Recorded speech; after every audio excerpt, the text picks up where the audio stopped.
Thank you.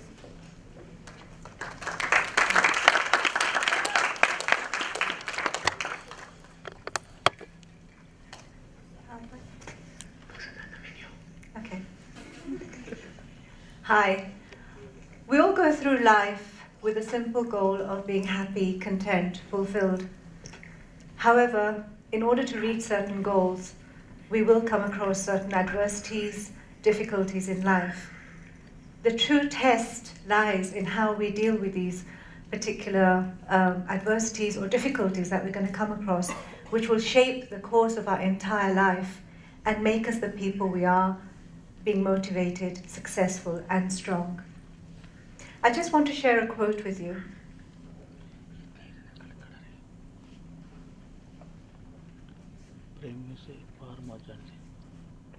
Okay. Adversity has the effect of eliciting talents which in prosperous circumstances would have lain dormant. Now the reason why I've chosen this quote is because it's so true to my life and my family's life. We went through certain adversities, which I will tell you about, which actually, if we hadn't gone through them, we would not have had that will to succeed or the motivation to succeed in life. So let me tell you something about my rather unusual background and upbringing. I was born in East Africa in a place called Uganda, in the capital city of Kampala. How did I get there? Well, in the 1930s, my grandfather left India to search for greener pastures, better opportunities in Uganda.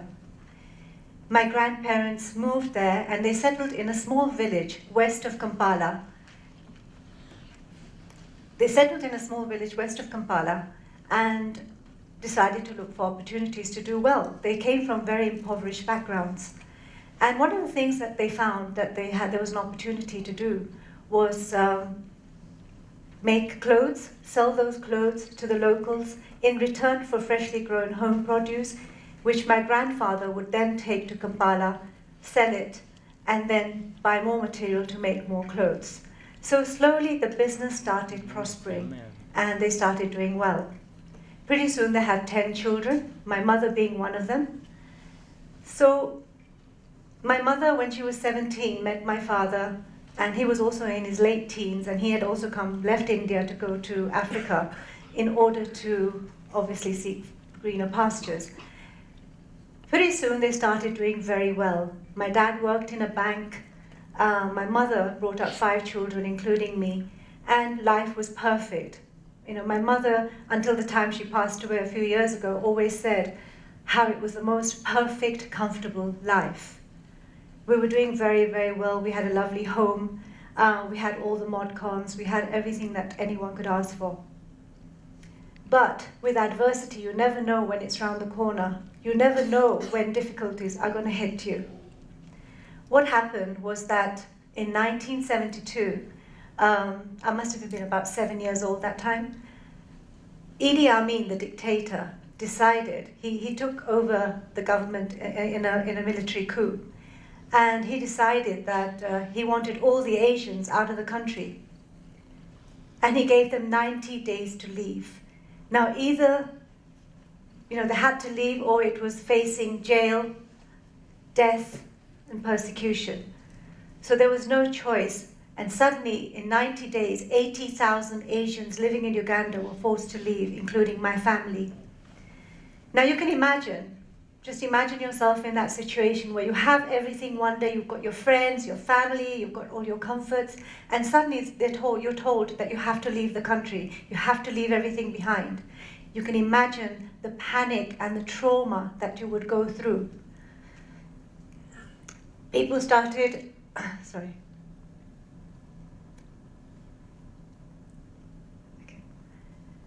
So people started going to different countries, either US, UK, Canada, Australia, and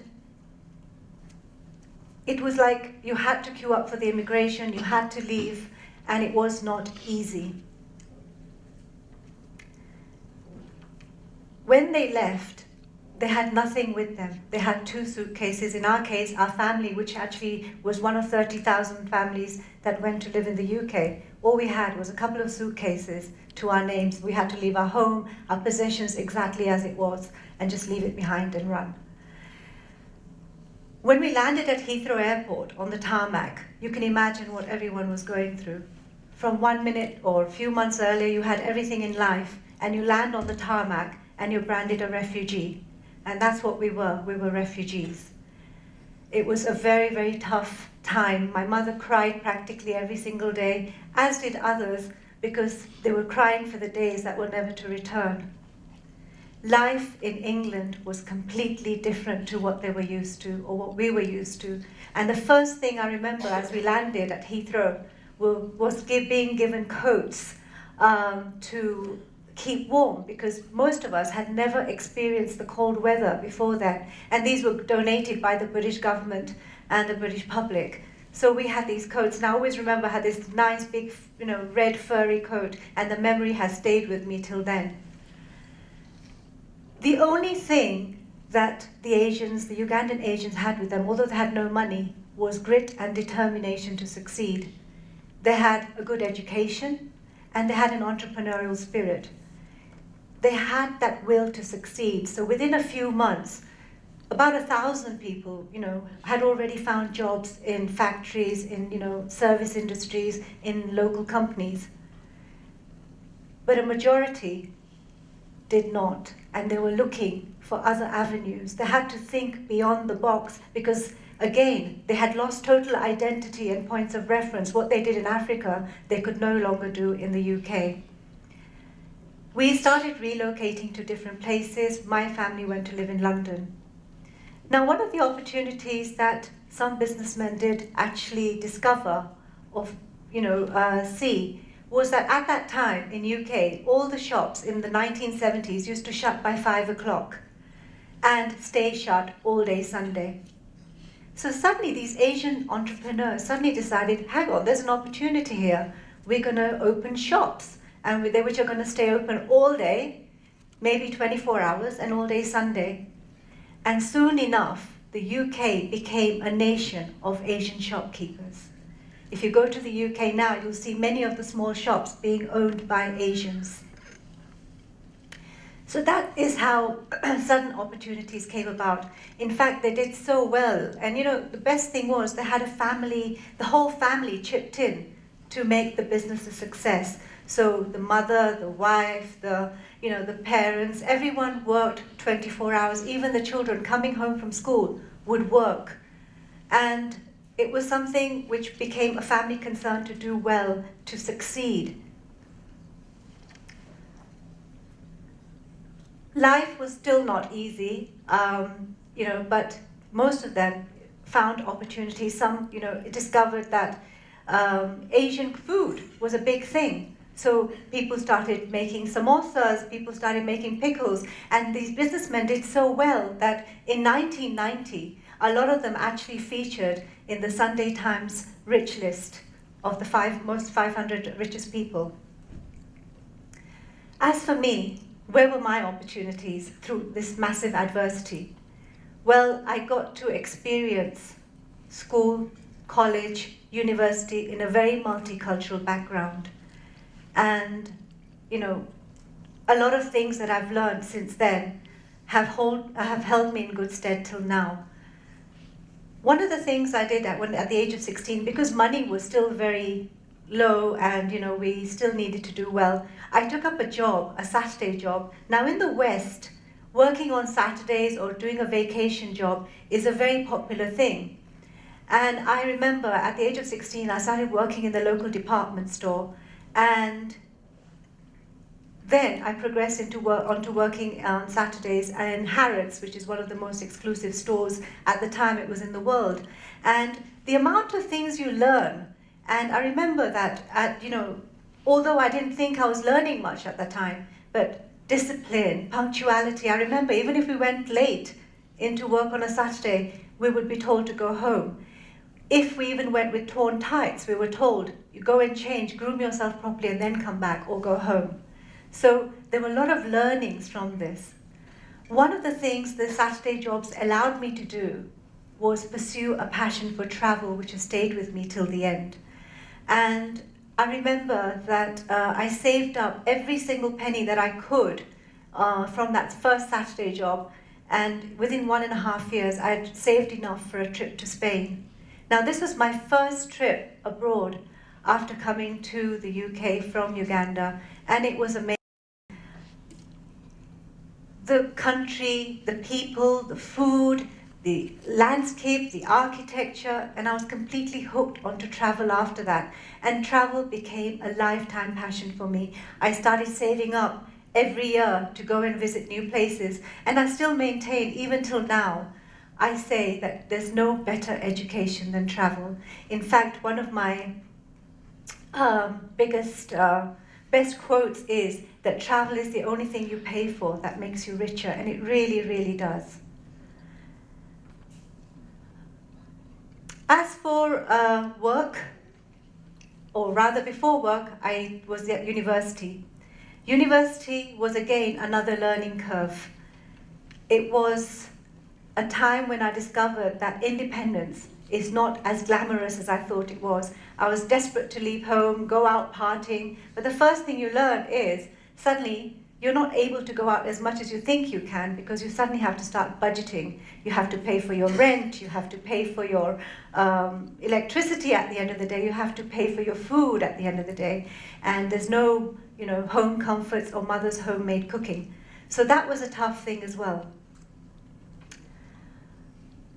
On graduation, I was very, very fortunate that one of my first jobs was with a company, and I must say, I think everything that I'd learned until that time had helped me so much, and I had, like the motivation to succeed, the etiquette that I learned, the communication that I learned, everything helped me bag that first job, and I was so confident for the interview. And I bagged that job, and I remember I went home and told my dad, and he asked me, what's the salary? And I told him, and he couldn't believe it. He just made me go and ask them again, because he said, it was quite high, and it was almost on par with what he had been earning for so long. So that was a great moment of pride at the time.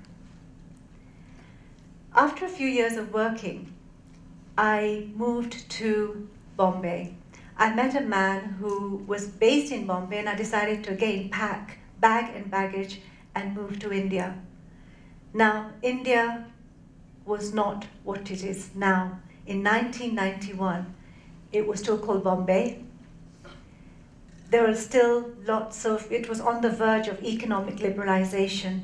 So the channels, the multiple channels that we take so much for granted now were not there. The international cars, the international chain of restaurants and bars and coffee shops that you see were not there. It was difficult to call my friends or my family and keep in touch with them the way we can keep in touch with them now, because there was no internet, and obviously making calls international was a very expensive affair. Life was not easy. It took a while, because I had been so used to living in a Western country and then coming to India. It was an adversity of a different sort, but I was still in a new culture, a new country, and again having to start all over again. And this brought parallels, and it seemed like I'd come full circle, because what happened was that I started relating to my grandfather, who left India to search for greener pastures in Africa. My parents were forced to flee Africa and go to the UK, and in my case, I was coming full circle back to India. And we faced similar things, making new friends again, losing identity. It took a while for me to settle in, and I dabbled in a few jobs. It wasn't until the late 90s that I actually did have the opportunity, and an opportunity fell into my lap. That time, the call center revolution was starting. And I remember that, I didn't know what's call centers, and suddenly I heard of these agents who were speaking internationally to clients all over the world as service reps, customer service reps. And two of the main countries that they were dealing with was US and UK. Suddenly, there was a need for someone who could design and train them on how to work with another culture. And obviously I'd lived in the UK practically all my life, and I was now living in India by then quite a few years. And who better to fit the bill than, start training them on cross-cultural sensitization. And I loved it. I suddenly discovered a vocation for training, for working with people, and the fact that I could bring my cultural experiences in, because as a traveler, someone who has traveled so often and met so many people, it was a fantastic opportunity for me. So that's how it all started. But one thing, that is very important, that my career started in the late 90s, but it was very important to keep on improving, keep on learning new things. You have to keep on doing that in order to go with the competition, in order to go with the times. You have to keep on expanding your knowledge.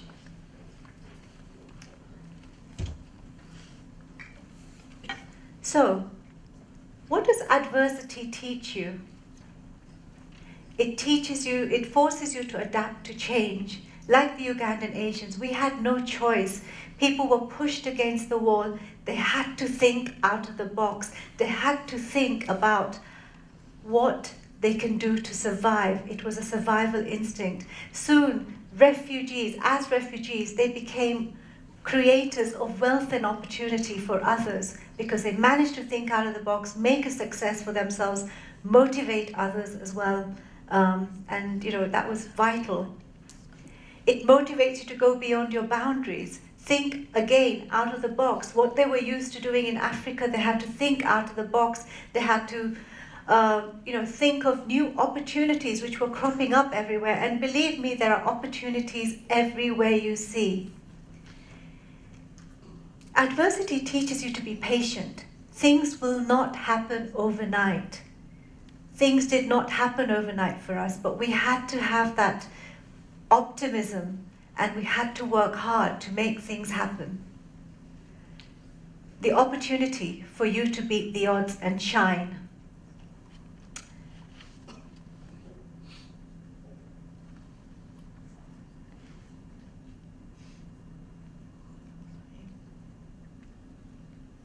It forces you to become innovative. It forces you to become innovative. You have to think, what else can I do? We're all sitting in our comfort zones right now, but you have no idea what more you can achieve. I had no idea I would be here in this position, in this vocation, whatever it is, but I had no idea. But you have to keep on being innovative and think, what more can I do? We are too much in our comfort zones. There is so much beyond that. And there's so much out there for you to explore. The world is literally your oyster. You become empathetic. You start putting yourself in other people's shoes, people who are going through troubled times, people who are going through problems. You start being empathetic.